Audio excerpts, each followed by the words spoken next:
Hello, everybody. It's me, Graham Cofe, with another Wow Ergonomics. Now, Stephen unfortunately can't join us again today, but I have managed to get a wonderful guest. Do introduce yourself, my dear. Say hello. Hello, everyone. So I am Giada, and I am a copywriter for female entrepreneurs.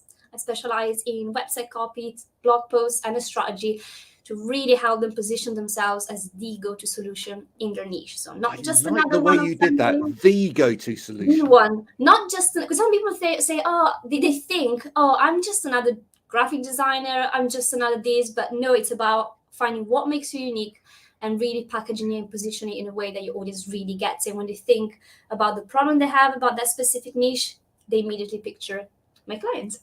Yeah. What do you know about ergonomics? So I mainly know this. I don't know much about the technical side of things, like posture, like and backrest and all that. But I'm personally more interested in the, finding a way to stay productive, figuring out what works for you to make your office space, whether it's like a traditional office space or like whether you're working on the go, but like your work environment, really make it like so that it works best for you personally. That's my knowledge, I think, so far. It's mainly interests me. Has work or the way that you work has that changed over the last few years for you, or have you been fairly similar in the way that you work? A little bit. Like, I think when you go freelance, when you start working for yourself, you don't really know what works for you because you're so used to working in a different environment, and they tell you what you need to do, how you need to have your setup and everything. So I think it's a matter of like figuring it out as you go. And for example, like I used to think, oh, I'm definitely going to be more of a night owl. I'm definitely going to enjoy working in the afternoon. But then through time, I realized that I'm at my most productive the first few hours of the day before lunch. So that has affected my schedule. So I always try and do my biggest project before lunch, and then I leave the afternoon for meetings and smaller projects. I realize it really helps me personally to have a separate space for work, because like I think what people struggle with a lot when they go freelance is like work-life balance, and sometimes you find yourself constantly thinking about work, whereas if you have a separate space, that makes a massive difference. And I didn't have that right when I started, because my office wasn't an office, was just a little desk in a corner in my bedroom. So sometimes I would start work and still have my boyfriend snoring in the background and all that. So now I'm quite lucky because I do have my separate little office. But yeah, I think sometimes if you can just have one seat or something that you only use it for work, and then even if it's at the same table, for example, but when you finish work, you change seat, you walk away, just anything that helps you think this is where I work, and when I'm not sitting there, I'm not working. So I think that's what helps me switch off a little bit when I finish my routine and I do work at the end of the day. Yeah. Now we both write copy for people. That's something that we share. Do you find that you have to get yourself into a groove with writing, and you talked about that kind of planning process? I typically for copy, I tend to leave my Monday absolutely free. I don't tend not to try and have meetings with anybody. Yeah. That's my writing day, and I start as soon as I get up, if you like. Then I just get on, I write, and then You're in I the zone. find, yeah, in the zone. And typically I would find that, between clients where you're swapping from Brain. from maybe one subject to another or whatever, that's when I'll go and make a cup of tea, go for a little walk away. Are you similar to that? Yeah, the funny thing is that I used to think Monday would be the most productive day for me as well, but I realized because I tend to take weekends off, so it takes a little bit longer for my brain to fully come back and get into work mode after like a weekend if I've taken both days off. So what I do, I also tend not to have meetings on Monday, but I tend to leave my Mondays for like strategy and like planning the week and doing maybe catching up on emails and all that, and then I start to do some smaller work in the afternoon. Whereas Tuesday, Wednesdays, and Thursday, they're my main days, especially in the morning when it comes to writing copy, bigger projects. That's when I focus the most. Again, I didn't know this when I started, so it's really about trying different things and see what works best for you, I think. I've been wrong. Stephen says he will Right. come in today. So that's fantastic. I actually thought that he wasn't going to be around today. That's my mistake. But Stephen is here. So he's coming in any minute now. So we need to make room for him. What we'll do is we'll do that right this minute. I will do that so that Stephen has got room to sidle along between us any minute now. I think it's really important. I think it's really, really important. Sorry? Do you need me to move like? Yeah, let's just shuffle a little bit like that. That's it. That's it. Brilliant. And then there he is. Hello. Hello. I wasn't sure whether you were joining us today or not. So yeah, I was like, I felt like I was locked out my own house. I was like looking in through the window, going, where's the link? Hello. So I thought, right, I'm just going to send him a message. This is the best way. Let me in, Graham Coath, and hopefully he'll pick up on it. So I was listening. I was listening very attentively, but I was like enviously sort of peering in, going, hello. Well, say hello, Stephen. Hello. This is Giada. This is Stephen. There we go. About you. Good to meet you. Yes, and you too. Eventually, Graham. Yeah. So it was quite interesting hearing that little story about moving from. So you were in employment before as a writer, etc., and then you've moved to being freelance. Yeah. And I think that's probably a story that could be shared by lots of people out there. That they've moved, they transitioned maybe through the COVID period into working for themselves, and suddenly found themselves working from home. Yeah, I actually did that like right before COVID. I was absolutely no clue that was going to happen. I think I left my job. It was late September 2019. And then a few months later, surprise, what a time to start my own business. Yeah. And as you say, I thought it was really interesting that you picked up on the fact that when you worked in an office, there was someone there to give you the advice about how you should be working, etc. And then suddenly when you find yourself working from home, it's like, how do I do this? I mean, Stephen, you see this day in, day out, or do you have this conversation day in, day out with people? Yeah, and I think that's where people sort of lean on the some of the great assessors and assessment companies that are out there, or whether it's an external resource or whether it's an internal resource where someone within a business is sort of trained. But we've spoken about it quite a bit. It's really important that some people have got somebody to turn to help them.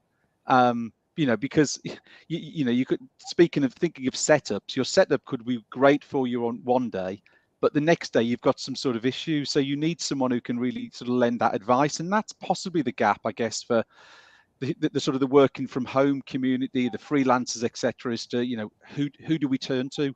Where do we get some support? Or, unfortunately, do we carry on suffering in silence, which is the last thing we want people to do? Absolutely. Now, I'm going to ask you as a copywriter, Giada, that ergonomics isn't overly sexy, is it? I mean, as a as a subject, right? And we did preferences. Well, exactly. But we talked about this last week with the two guests that we got on. One of the big problems we've got is that people don't necessarily do what they say in terms of action. So they talk. We see a lot of young people, CEOs, etc., talking about really looking after the health and well-being of their employees, or making sure health and wellness is top of the agenda. But they're not demonstrating the fact that they work safely and that they work in a way that actually will stop them getting issues. And then the Trustpilot reviews say a completely different story sometimes, compared to what they actually preach online. Then their employees are like, not so the case. How do we change the narrative on this? How do we change the way that that people are talking maybe about health and well-being and ergonomics in particular? As a copywriter, I'm giving you the technical challenge here. If you were going to write a piece tomorrow, how do we get that into the narrative? So it depends if I'm talking to the actual person, so B2C, or if I'm talking to the company that is looking after the employees. So I would say just off the top of my head, if I'm talking to the person, what I would really try to stress and get them to focus on is like the long-term damage that you can do to yourself if you don't worry about this now. You're going to have consequences, and then it might be too late to do something about it, or it'd be more difficult to do something about it. Tell you about how it's going to impact you and all that, like really get you to and show you the difference of how it could be if you actually take small actions today and regularly, how well and like how much of a positive impact it can have for you in the long run, the kind of benefits that you will feel, and really make them to picture that, get them to picture that, and to almost feel it right now, like remind them of how they're feeling your back aching and like the eyes like feeling like you can't look at a screen anymore, and then how good it can be if they try to implement certain actions. Whereas if I'm talking to an actual company, not to be mean, but they probably don't care that much about that. What they care about is obviously, is this going to make them more productive? How is this going to benefit my business? If my employees have got this worked out well and like they can work comfortably and safely, how is that going to benefit me? So I think that would be the difference in the two spins, depending on who I'm talking to. And Graham, does that not sum up what we've spoken about on a regular basis? Is the fact that we can get the individuals to understand their issues, and they experience the issues and they have the issues. It's that leap to then getting the employer and the larger organizations to go, actually, we need to go and we need to do something to support people. That's not to say companies aren't, but it's not happening on as wide a scale as it needs to. So it's that gap between employers taking it on board and doing something about it versus employees having the issue and wanting something done about it, but not maybe getting what they need or require. Yeah. This is where I think that we need influencers to step in and create, almost a bigger bigger sort of response to this. I just think at the moment it tends, the whole narrative tends to go around in that circle, which is that people buy into it. They go, yeah, totally understand this, I need this, etc. And employers are going, it's kind of low on the agenda, really. And yet it's a really massive problem.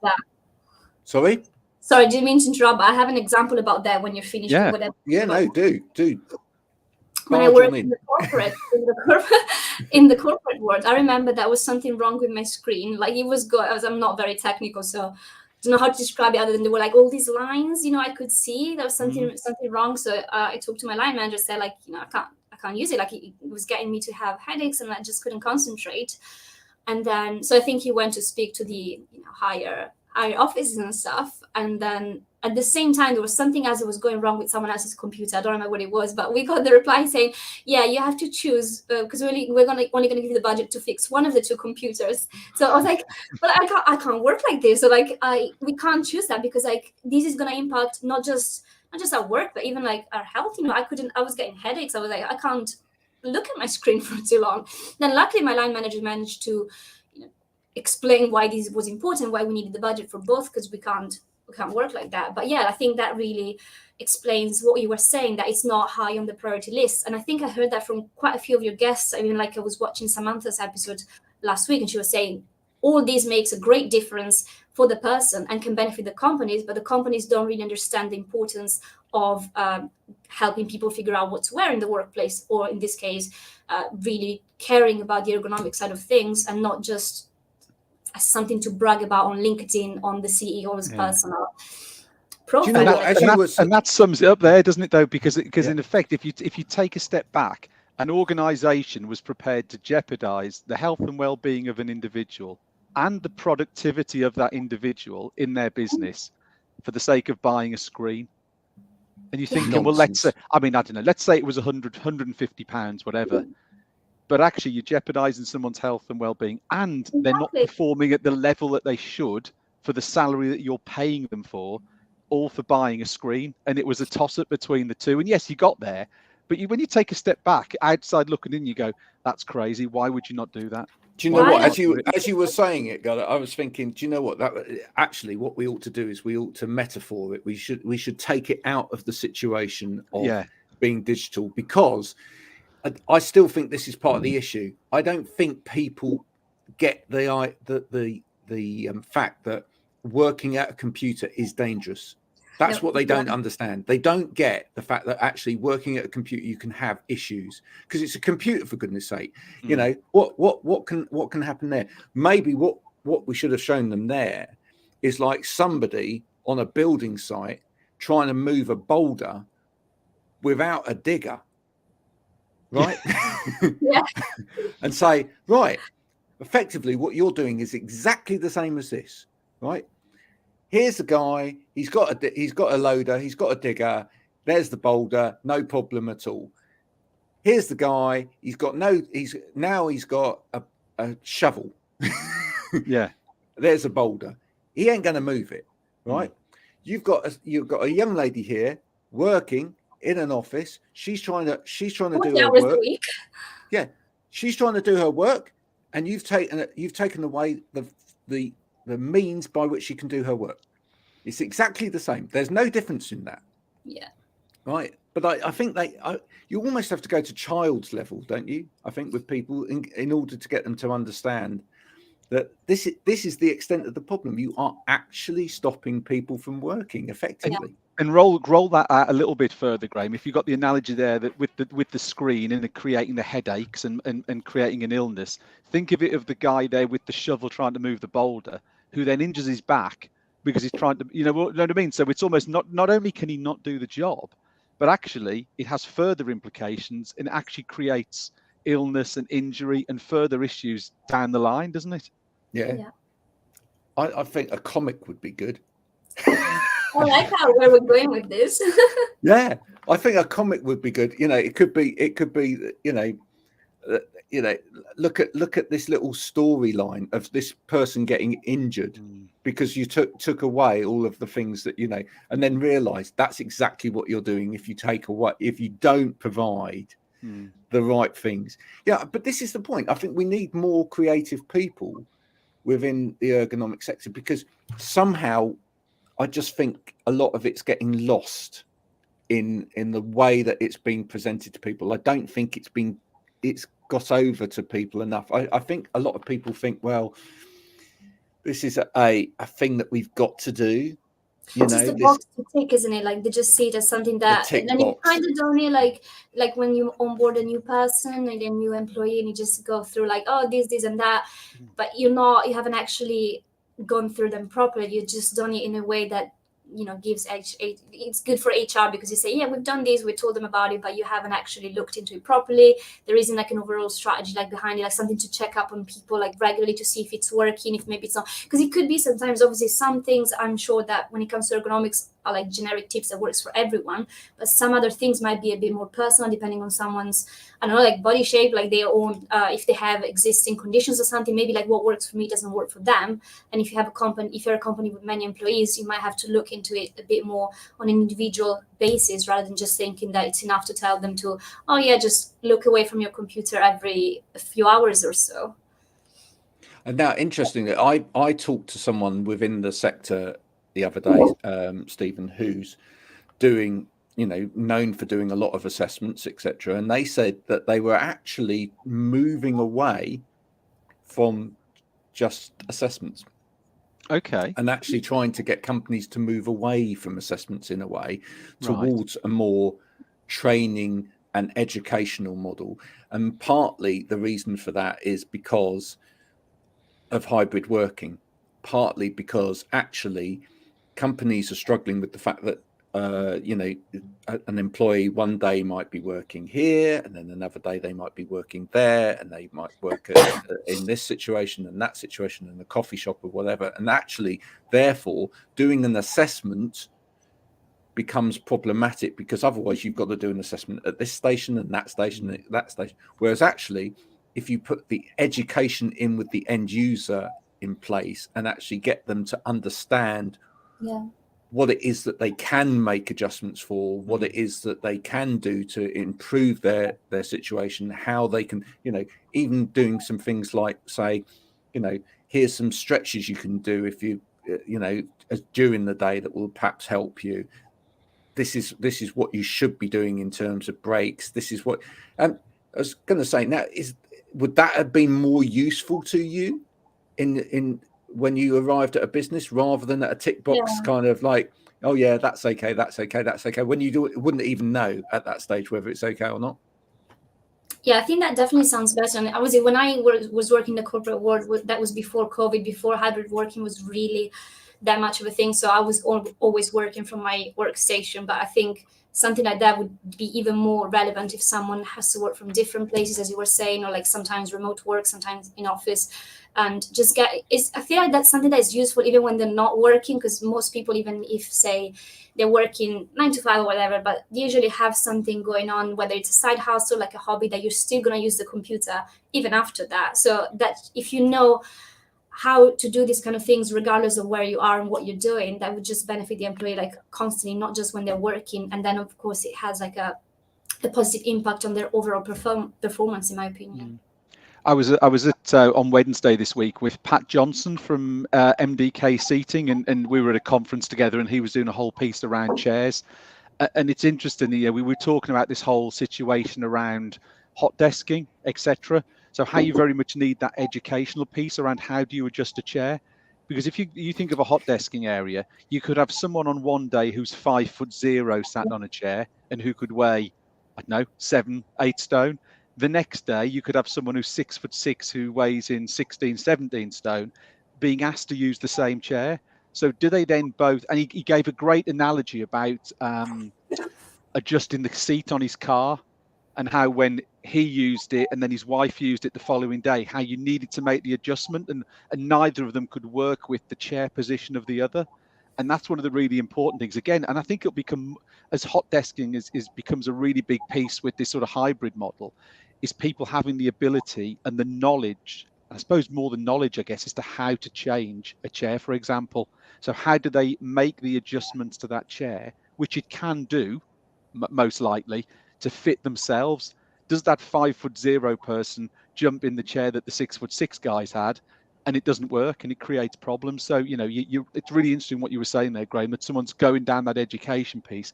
I think as the setup of offices continues to move to that sort of hybrid hot desking model, people are going to have to be aware as to how can they change what they're given to suit them on that day that they are sitting on that piece of equipment. Yeah, or even working with it, whether it could be beyond the chair, it could be the monitor arm. How do I adjust the arm so my eye line's top of the screen? It could be down here one day and up the next. So giving people the skill set and the knowledge to almost self-correct or self-adjust the equipment that they've been given.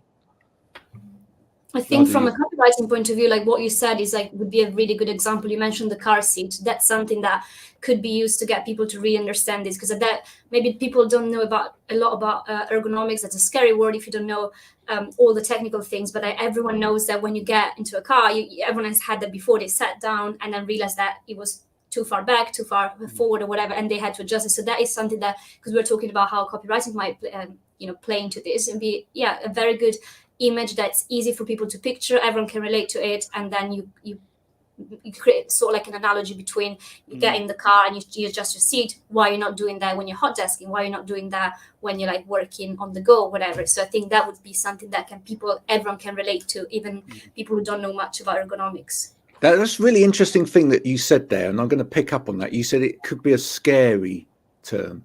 Do you think people are scared by it? Scary is in when you're not familiar with something, if you don't fully understand the meaning. Scary in the sense that you don't know about it. You don't know about it, and then so you feel like you don't know much, and because you don't know much, then you might not feel like you should be able to look into it on your own. You think, oh, there's going to be a fancy term, that's like a technical thing. So I think scary in that sense. Not everyone, I think, knows exactly what ergonomics is. I mean, to be honest, I did double check the meaning before this. Because maybe am I getting it right? Am I not going to start talking about something wrong? But yeah, in reality, it's all about making your workplace as productive as you can, and in a way that works for you. But the word itself, it sounds so scientific that some people might just switch off when they see something like that. Yeah. And Graham, when you were going out doing sort of assessments, and particularly around, and we're focusing in on chairs here because it does relate to arms, it relates to laptop stands, whatever in the ergonomic sector. Was your experience that people often were reluctant to make those adjustments or unsure which lever to pull and what to do, and they just went, I'll just carry on and sit how it is? They were reluctant for two reasons, and one of those reasons was the fault of the industry, and the other reason was the fault of the industry as well. Okay. So the first reason people were reluctant was because they hadn't been educated and nobody had done anything. So they were given a chair and or they, provided with a piece of equipment, but actually nobody had shown them anything to do with it. The second reason that people were reluctant was because they had been shown, but what they'd been shown was incorrect, because what they'd been shown, and I'm sorry to anybody that this is going to upset, but I don't care, but what they'd been shown was somebody had set them up in the chair.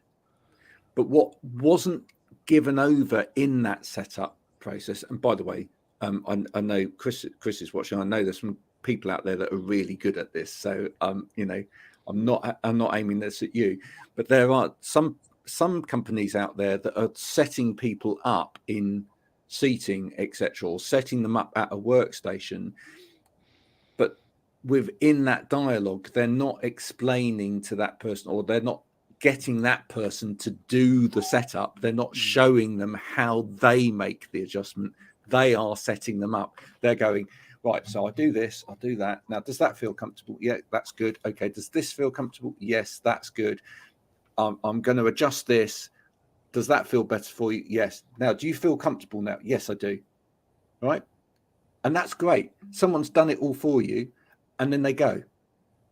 Right? And then you're left thinking, I don't want anybody to touch this because an expert has come in and they've set this all up. Right? Graham, do you remember how in an office you would see people would get a pot of Tipex and write their name across the back of the chair? Yeah. Because it was, that's my chair. Don't sit on it. Don't even look at it. You're making no adjustments because I don't know how to get it back. So I'm gonna badge my chair in a pot of Tipex, and no one sits on it but me. Giada, you're listening to this. How ridiculous does it actually sound in a way? Yeah, I was gonna say I never had that in my office. The name thing. I think that's quite funny. I didn't know that was a thing. Oh, I've been in offices where people have had to, they've put bin bags over the top of their chair as they leave at night, and it said "keep off or die," or whatever written on it, and or they've had to take their chair and they've stored it away somewhere because they're absolutely terrified that somebody else is going to sit in it. It's way more serious than I thought when it comes to. I thought like office politics were bad, but apparently like they extend to office chairs as well. Oh yeah. Well, you can kind of understand it because, as I say, it's actually led to that through the industry. If everything's seen as a special adjustment, and and it is, there are chairs, there are things where people have got special adjustments to them, and there might be, someone's got let's be fair, if someone's got a disability or something like that, and they've had a chair particularly cut or molded to them, it probably isn't suitable for somebody else to sit in, and that's fair enough. But the majority of the time, if they've got a sort of standard highly adjustable chair, then that chair will fit, a large proportion of society because it's been designed that way to do that. And if they haven't got any particular needs, then it will work for lots of people. But that means that it needs to be adjusted. Not only that, everybody sits differently at different times of the day. I mean, this is another thing that people don't get, and the amount of people that I talk to out there about this, and they're shocked when I say it. They go, "Well, I come in, my chair's there, I sit down in it, I get to work." And you go, so going back to what Pat was saying earlier, so they don't go, "Oh, actually, it's morning, so actually my core muscles, in the morning, are better." So actually, I can sit more upright. Therefore, I'm gonna adjust the height of the chair, and maybe I'm going to tip the front of the seat forward so that actually I'm perching a bit more. So I'm making me use my core of mark rather than the back of the chair more. Later in the afternoon, when I get a bit more tired, I'm actually going to use the chair a bit more. I'm going to go into free flow in the chair so that I'm actually being more dynamic. That's people. If people know how this stuff works and what they can actually do, they can get so much more out of their whole working environment to keep them healthy throughout the whole day. But I think we need to have a special show on this, Graham. And I've just seen that he's just commented. So we need to have a chair special. So I think we need to get our friends, Mr. Shepherd, who's just commented there. I think we need to get sort of Nick and Andy from Ergo Chair, Pat Johnson, Chris Barlow. I think we need to have a chair special. And I haven't exactly thought what we're going to do on it, but we need to get all these sort of clever bods to do with chairs and come up with a, well, we also need to find a lady that knows about chairs as well, because that feels very it does. overly male in its orientation. Absolutely. Well, I'm sure that there are ladies that know about chairs. If you're a lady that knows about chairs out there, Nicola Adams. There you go. We want you to come on and talk about chairs. Chair as well. Special. Yeah. How do you, without getting too personal, but do you experience any discomfort whilst working?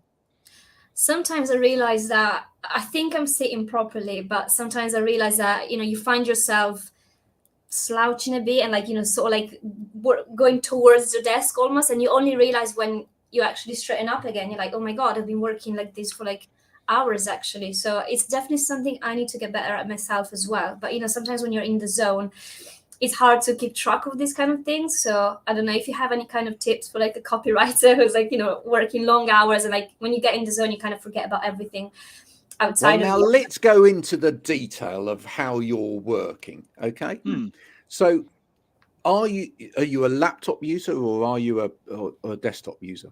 I am a laptop user.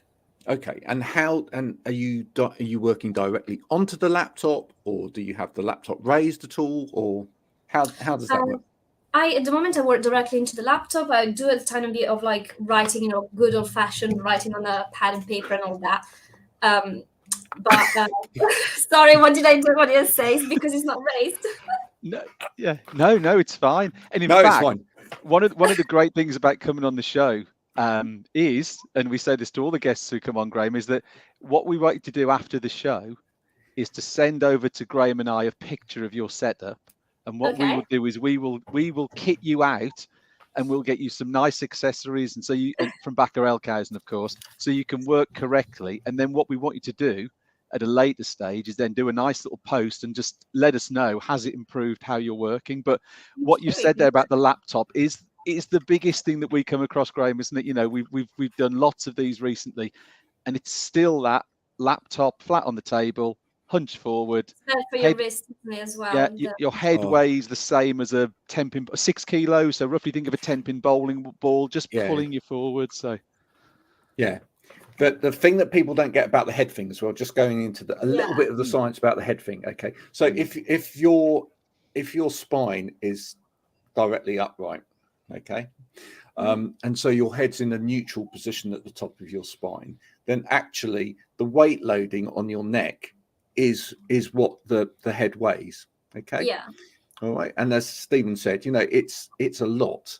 It's about 5 to 6 kilos. Yeah. Right. But for every degree forward that the head goes, it multiplies in terms of the pressure on the cervical spine. Right. So by the time you get your head to about 60 degrees, the pressure loading on the neck is about 4 times what it was when it's in a neutral position. So you're actually, in terms of your neck is under incredible pressure. But actually what happens is your body then reacts because of that, right? So because your neck's under pressure there, what a lot of people tend to do is, rather than actually bring all of that back up, is they actually tend to slouch. Oh my god, I do that. right? I'll So do that that. actually you're taking the pressure off the neck. But now what you're doing is, and I wish I could show people this, but now here we go. But you're now not sitting properly here, so your lower back is slouched and your pelvis is rotated. There you go. The benefits of movie cam. But there you go. So what you need to do, and anybody else at home that wants to do this, you show us your laptop position. Show us what's going on with your keyboard, your mouse. I'll show everyone now. Here's my keyboard. There you go. That's really cool. People wonder how I type on that. But yeah, it's really important to get to make sure that you are sitting raised up when you're working. And I did notice as well, because I'm crafty like that, I did notice that in some of your promo photos, in fact, the one that we used for this show, you are actually working directly onto a laptop. So I was kind of aware of that in the first place. And what we want to do is we want to get people like you, that people see and are visible on social media. We want to get people like you showing that you can work with a laptop raised up. Because imagine the impact that it has. The more young people who are, prevalent on social media that we can get showing people, I work in a different way now, that we believe will have an impact. Do you believe that as well?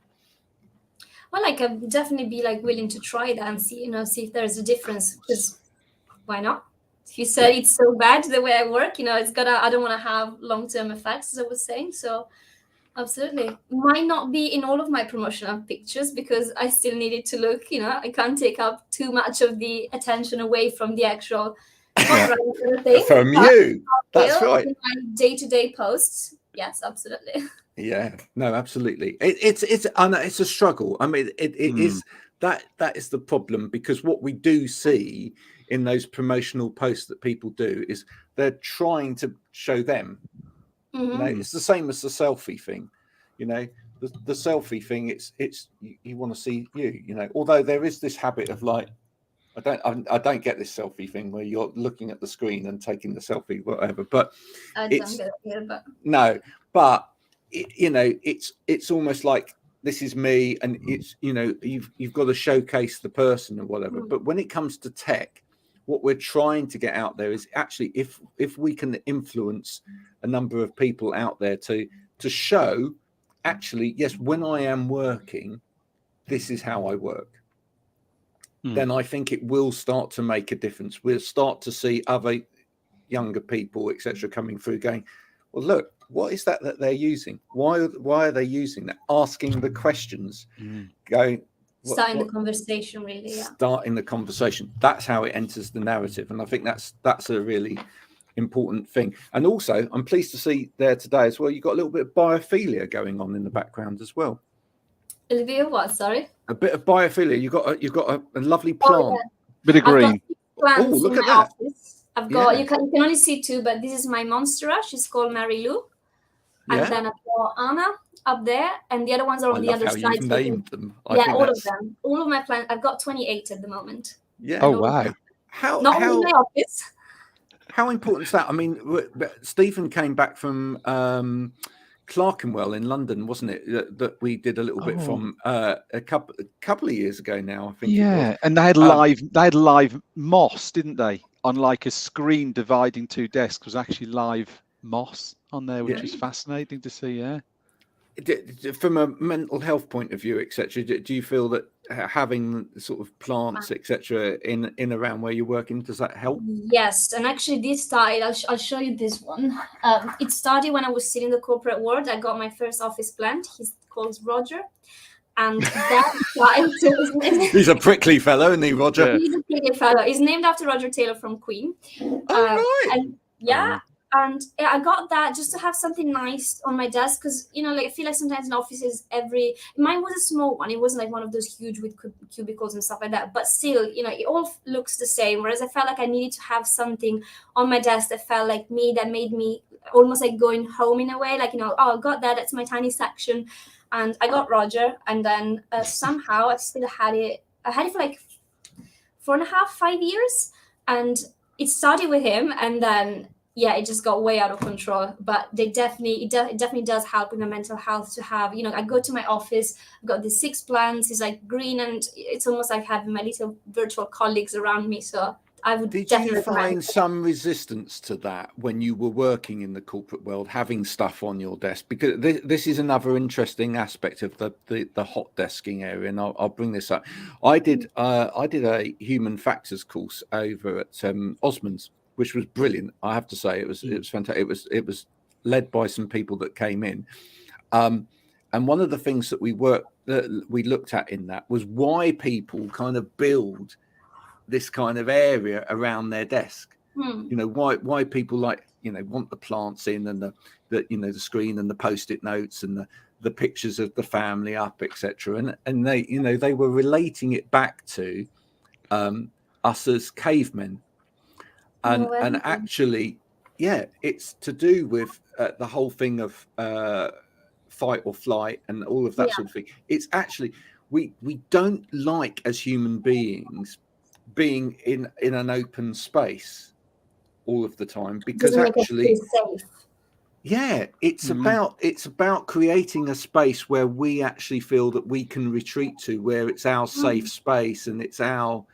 bit of haven, and actually we can decide who comes into that space. And that, apparently that's something that's kind of innate in us since cave times. That's why we don't.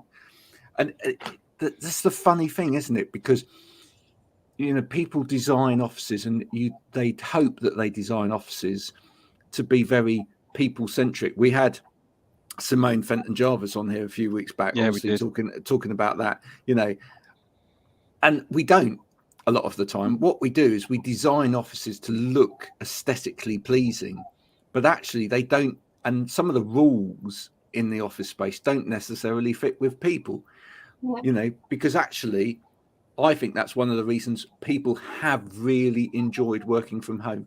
They can create their den, they can create their space, they can create this atmosphere in around them that they feel really comfortable and productive in.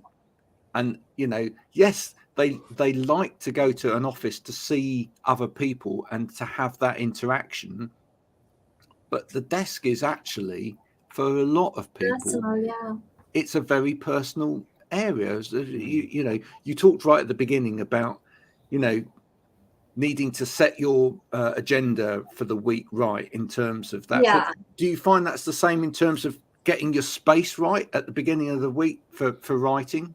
Yeah, I try and do that, and by the end of the week it's messy again, but I do try to keep it up. I think it makes a difference, because if everything is really cluttered around you, that it's going to be hard. You get distracted a lot. So I think it helps if you've got a minimal amount of stuff around you. Like I have my books and stuff for inspiration, but it's like to the side. So if I'm working, I don't really see it. But when it comes to my old workplace, I have to say I was really lucky, because my line manager was really cool. So he had no problem with us. Line manager. Yeah, hi Rich. He had no problem with us having stuff on our desk, and in fact he was the first one to have all these little Funko Pops, so we didn't have a problem with that, and it was good. Like every one of us, it was a small one because it was a small marketing department, but 4 desks, and every single one of us had something that was personal. I sat with Roger, like my other colleagues maybe had a tiny little something next to them, but yeah, Roger has somehow survived almost 5 years, so I'm quite impressed with him. Are they all named after musicians? A lot of them are, not all of them, but yeah, a few. I do like my music, so a few of my plants are indeed named after musicians. Some others after literary characters, like Mary Louise from On the Road by Jackie Kerouac. So yeah, it's a bit of everything. I love that. I really do love that. Graham, you could do a whole show, couldn't you, on musical naming of plants? Yeah, no, absolutely. Can I be a guest if you do that? I would love to. Yeah, no, absolutely. I'm going to actually start. Maybe it might be have to creep that in with maybe some of the musicians that I'm interviewing on my music podcast. I'm going to have to start saying, did you know that there might be people out there that have named plants after you? After you. Yeah. So yeah, that would be interesting. Perhaps they could tell me what kind of plant they would like to be named after. That would give people inspiration for all going out there and doing it.